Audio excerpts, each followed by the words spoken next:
Hi, my name is Greg Townsend. I'm with the USDA Agriculture Marketing Service Cotton and Tobacco Program. Welcome to the Visalia, California Cotton Classing Office. We're glad to have you here with us today. In our office, we class the entire American Pima crop, which means we get cotton from California, Arizona, New Mexico, and Texas. So that's a brief overview of operation. Let's go on to the receiving room and we'll walk through the whole process. So the cotton comes to us in sacks like this, about 40 samples in a sack. And remember, each sample comes from a 500-pound bale of cotton. But we go around to the gin and pick these up every day. And every bale that's gin has a sample cut out for it. So here's an example of a sample. The sample is in two halves. They cut us half from each side of the bale. And in the middle of the sample is an identification coupon. It tells us what gin it came from and the bale number. And it's also barcoded. So in each step of our process, we scan this barcode.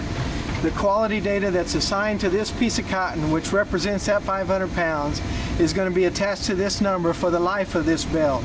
So the owner of this cotton can always come back to USDA and look up this information, this bale number, and get the quality data that we're going to assign here today. So what we do, once we unsack the cotton, we dump it into this table. We tray it up in just like a bread tray, like you'd see at the supermarket, about 9 samples in a tray. And this is where we're adding the moisture to the cotton. We maintain our facility at 70 degrees and 65% humidity. So this section of conveyor back here is called a rapid conditioning unit, or RCU. And it's got fans in the ceiling and duct work under the conveyor. We're pulling the moist air in the room, the 65% humidity air, down through the cotton. The cotton picks up the moisture out of the air. So in about 7 to 10 minutes, as this cotton goes across this stretch of conveyor, it's going to pick up about 1 to 2% moisture content. The importance of this is that if we test the cotton on the instruments at too dry or too wet of moisture content, some of the measurements will not be accurate. Primarily the strength is most affected by moisture. So follow me now and we'll go out into the lab and watch the instruments testing cotton. Before we go in, I want to just point out the end of our rapid conditioning unit. As you can see, the cotton is coming off this section of conveyor with the proper moisture content for testing. And you can also see the ductwork on the above and below the conveyor, and that's how the cotton or the moisture is pulled through the cotton as it crosses this conveyor. Prior to the use of rapid conditioning unit, we had passive conditioning where we would tray up the cotton, put it in racks, and let it sit in this room for 24 to 48 hours to come up to the right moisture content. So the invention of the rapid conditioning unit saved us tremendous amount of time in conditioning cotton and allows us to get the quality data back to our customers in a much timelier fashion. Now we're going to go out in the lab and look at the high volume instruments. Here we are in the classing lab at one of our high volume instruments, or HVI for short. In our office we have 18 HVIs and we have 10 that are dedicated to classing Pima. This instrument here is running Pima today, and this is Mona who's operating it. Mona will work an 8-hour shift and she'll run about 550 to 600 samples in her shift. And on a normal day during the peak of our season, we'll class 8 to 10,000 Pima samples a day. Now we're going to go over to an HVI line that we have the hood open, and we're going to take a look under the hood and see how it works. So here we are at the high volume instrument with the hood open so we can see the inner workings of how the sample is tested. So we'll find the identification coupon.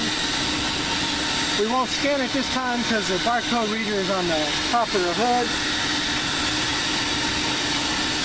We pull off about 10 grams off of each half of the sample and put in the drum. This is where the length, uniformity, strength measurement is going to happen. So as the drum spins around, the cone picks up individual fibers, called a beard of fibers. The beard is brushed out. The tower comes out and measures the length uniformity, clamps on the fibers, pulls it and breaks it, and at that point measures the strength. So you can see the fibers, how they've been broken. We're going to take 2 more tests for each sample. So Pima has a total of 4 measurements on this side. An average of those 4 measurements will give us the final result. That piece of cotton is ejected out into our loose system, and it's ready for the next sample. And now we're going to do the micronair for this sample. We'll pull a little cotton off of each half of the sample for the micronair measurement, and approximately 10 grams is what we're going to weigh out here. Once we have the right weight, we'll put it into the chamber, feed it in, close the door. That cotton's going to be compressed, air forced through it, and that's going to give us the micronair measurement. Now we're going to do the color trash. So we'll put each half of the sample in the color tray and hit the start button. Color head comes down and takes a measurement on top, and there's an identical unit underneath. We're taking the top and bottom measurement of each half of the sample for a total of 4, averaged together to give us a color grade and the leaf grade. And that's the final step. The sample goes back in the top tray with the card in it, and this tray, when full, will go back to our manual classing. Now we're going to go back and look at our manual classing process and look at the official grade standards for Upland and Pima cotton. So here we are at our manual classing station, and I'm here with one of our classing supervisors, Georgia Jones. And we're going to watch her class a little bit, but before I do, I want to introduce you to Georgia. Georgia's been classing cotton for a very long time. Georgia, how long have you been working here? 52 seasons. 52 seasons. 52 seasons Georgia's been working. Long time. So behind us is Glenda Wilson. She's also a very experienced classer. Between these two ladies, there's over 100 years of experience in classing cotton. So we're very proud of that, and we're glad to have that kind of knowledge and experience here classing this Pima cotton every day. So Georgia, why don't you tell us what you're looking for? I'm looking for anything that should not be in here, just anything extraneous that should not be in the cotton. So she's looking for what we talked about earlier, was the extraneous matter, anything other than lint or leaf that shouldn't be there. So she'll scan the card that was placed back in the sample by the HVI operator, and she'll examine the sample. If there's nothing in it, she just hits enter, and the sample goes down the chute into our loose system. If she does identify some type of extraneous matter, there are codes for each one of those extraneous matter calls. She would enter that code, and then the sample is ready to be disposed of. The cards are then thrown away at this point. The data is now all electronic and available for the owner of the cotton to come into our system and download their classing data. Now we're going to take a look at the official standards for Pima cotton. So these are the official cotton standards of the United States for American Pima cotton. In each box is represented a color grade and a leaf grade standard. So here's color grade, leaf grade 1, 2, 3, 4, and so on. As you can see, as I open these, you can see how the top grade is the brightest, cleanest example. As they go down, the cotton gets a little bit duller, and the leaf grade increases with more particles of leaf. So these boxes are made up from 2 different bales of cotton. The top row of biscuits is taken from one bale of Pima that has a little bit whiter color. The bottom row is another bale of cotton that has a little more color in it, a little bit redder. And each box is made up that way, made out of 2 different bales. We're looking for cotton in the crop every season that would fit in these boxes. So we're looking for cotton that has color grade 1, that would perfect color grade 1, perfect color grade 2, and so on, that would go into these boxes. Those bales are then shipped to Memphis, and these boxes are prepared in our standardization division in Memphis, Tennessee. So while we buy the cotton to match the color grade, it may not necessarily match the leaf grade, but we can manipulate the leaf grade, and that's what we do. These standards assemblers in Memphis will work on these boxes, actually using tweezers to either add or remove leaf to make sure it would represent a 1 leaf and a 2 leaf and so on. Once those boxes are made every year, they are shipped out to Visalia here in our classing office. And a very important part of this process is that these boxes will not be put into use until the industry approves them to be used. So all the boxes that they make for Pima in Memphis, which is going to be about 300 total boxes, will be shipped here to Visalia in the summer. The industry comes in, and that's growers, ginners, merchants, and manufacturers. They come in and they have the final say of whether they approve that box or not. And they compare it against the original standards. So if there's a box that any segment of the industry does not approve, it can be rejected and would not be put into use that season. These boxes are only good for 1 year. There's an expiration date inside the lid. They expire June 30th of every year. So this season we're going to be looking for more cotton to put in next year's boxes. Once the boxes have passed the industry approval, they are all sent back to Memphis, where again in our standards division, they'll photograph the box, and the photograph is then glued into the lid of the box.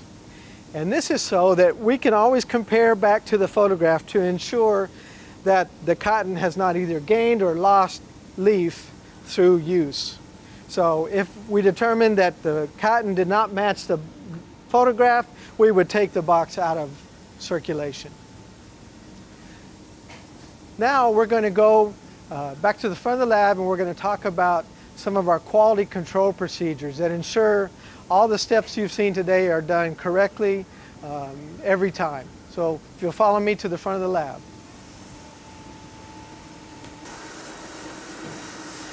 Now that you've seen our entire process, I wanted to go over some of the steps we ensure, or steps that we take to ensure quality.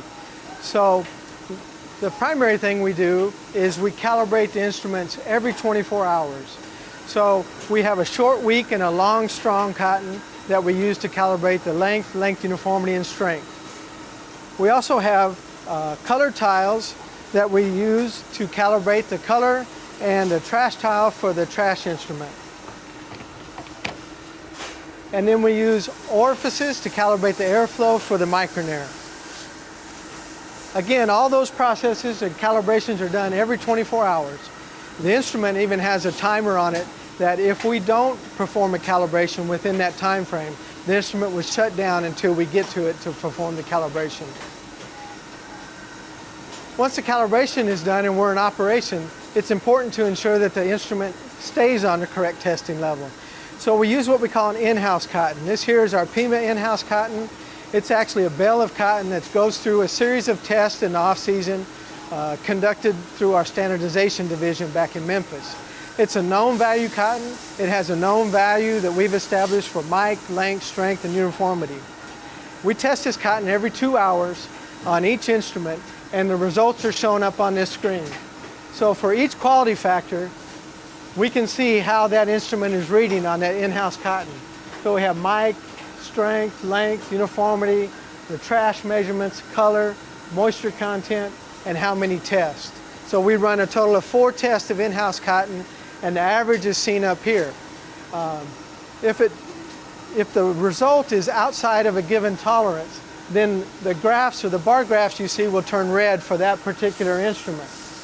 If a line is red after our in-house run, then we have technicians that would go to that instrument and see what the problem was.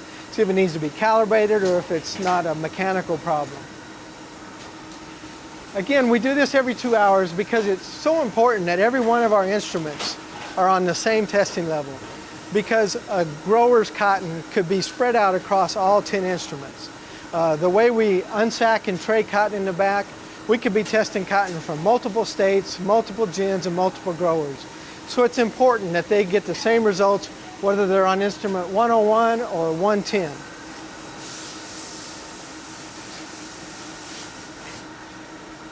The other thing why it's so important to ensure accurate quality is because the end user, the people that are buying this cotton, are buying it based on USDA grade. And they're trusting us that if they buy a 4.0 micronair and a 40 strength, and because that's what their product needs, they need to be confident that that's what they're going to get. And that's why we strive and take all these steps to ensure that we're on the correct testing level. I also want to point out that we are an unbiased provider of this service. We only know the gin and the bale number. So grower information, variety information is not made available to us. We're classing it basically in the blind. All we know is it's Pima cotton or it's upland cotton. We don't know the grower variety. I think that wraps it up for our tour today. Thank you for joining us. If you have any questions or comments, you can always feel free to reach out to your local classing office. We'd be glad to help you and answer any questions you may have. Thank you.